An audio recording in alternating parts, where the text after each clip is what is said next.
అలాగే చూస్తున్న వాళ్ళ ప్రేక్షకులకు కూడా చెప్పాల్సింది. కానీ నిన్న మీరందరూ పెట్టారు. మీరందరూ లైవ్‌లు పెట్టారు. ప్రజల స్పందన మీరు చూసారు. అంత మాత్రం చేత నాకు సపోర్ట్ ఉంది నేను చెప్పట్లేదు. ఉన్నా సరే నేను మాట్లాడింది తప్పు. ఇది చాలా దూరం క్యారీ ఫార్వర్డ్ చేస్తాం. ఇంకో హీరోని అడుగుతారు, ఇలా అన్నాడు శివాజీ అని. క్షమాపణ చెప్పాడు కదయ్యా అని అంటారు.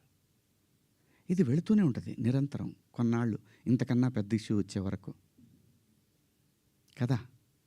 అలాగే ఒకవేళ ఆ లూలు మాల్లో నిధి అగర్వాల్ పాపం ఆ పిల్ల బట్టలు ఏదన్నా ఒకటి జారితే ఆ అమ్మాయి జీవితకాలం ఆ వీడియోలు ఉంటాయి కదండి. తీమన్నా తీస్తారండి ఎవరన్నా? నన్ను చాలా ప్రొవోక్ చేసింది ఆ ఒక్క సిచ్యువేషనే. నేను మా సమంత గారిది నేను చూడలేదు, అయ్యింది అని అన్నారు. నేను అంటాను మీరంతా ఇప్పుడు నేను చెప్పిన మాట ఏంటి, అమ్మా మనకెందుకు ఈ దరిద్రం? ఇట్లా జనంలోకి వెళ్ళినప్పుడు కాస్త మంచి బట్టలు మీరు ఏమన్నా వేసుకోండి, చీరలు కట్టుకుంటారు. ఇప్పుడు మీరు వచ్చారమ్మా, చక్కగా నిండుగా వచ్చారు. ఎందుకు వస్తారు? మనకంటూ మనం ఒక చోటుకి వెళ్ళినప్పుడు మనకే ప్రమాదం లేకుండా మనల్ని ఎవడో విమర్శించకుండా బయటపడాలి అనేది ఉద్దేశం. అది నా ఇంటెన్షన్. శిక్ష వేసేవాడు కూడా ఫస్ట్ ఇంటెన్షన్ చూస్తాడు. ఇది ఏ ఇంటెన్షన్తో మాట్లాడాడు? జడ్జి అయినా, ఈవెన్ కేసు తీసుకునే ఎస్ఐ అయినా ఉమెన్ కమిషన్ దాకా పోవాలన్నా అయితే ఈ 2 పదాలు. నాకంటే పెద్ద పదాలు ఎవరు వాడలేదా ఈ పరిశ్రమలో? నాన్నే ఎందుకు మీరు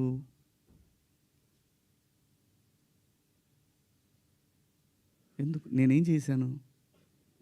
అమరావతి రైతులు ఆడవాళ్ళ మీద బూటు కాలేసి తొక్కినప్పుడు నేను మాట్లాడా, నేను నిలబడ్డా, ఎన్నో సందర్భాల్లో నిలబడ్డా. జంజీ కోసం ఫైట్ చేశాను నేను. రాబోయే తరాలైరా ఇవన్నీ, మీరు తినేస్తారంటరా అని అడిగాను నాయకుల్ని.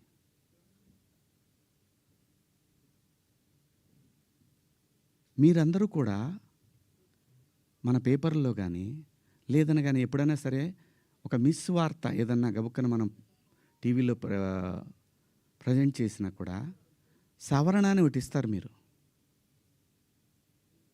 మనుషులు, మనం సమర్థించుకోవట్లా, పొరపాటు జరిగింది అని చెప్తున్నాను నేను.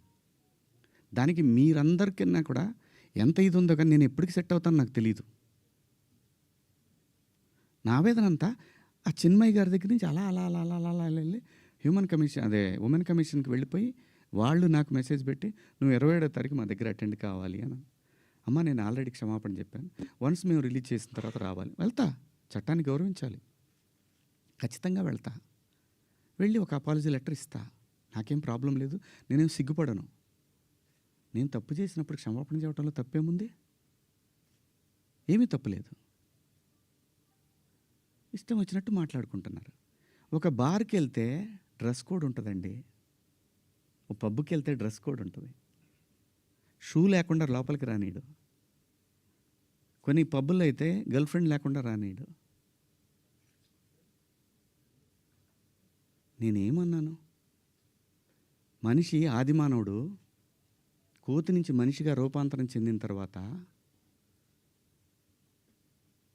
ఇంగితం ఎక్కడ స్టార్ట్ అయిందంటే ఈ శరీర భాగాలు కనపడటం కరెక్ట్ కాదే,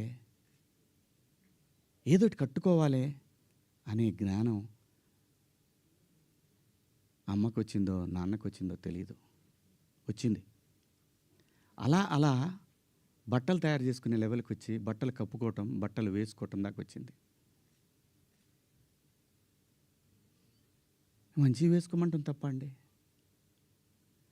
కాదు, ఇదేం సిస్టము, ఆ సిస్టమ్కే పోతామన్నోళ్ళు పోవచ్చు, ఎవరూ తప్పేం లేదు.